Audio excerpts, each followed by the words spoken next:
this is my version of Tom-Yam fish. Okay, this is tilapia Tom-Yam. You can use any different types of fish if you want. You can use also fillet. You can use also different vegetable. You can use brinjal. You can put okra or string beans also. But this one, okra is my available veggie in my fridge, so I use it for my tom yum fish.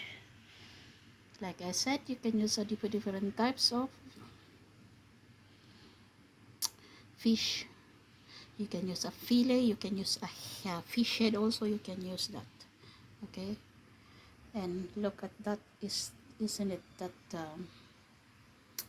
colorful, and it's really tasty just because combination of a lot of ingredients, and I will indicate all the ingredients what I used today on the first of this video.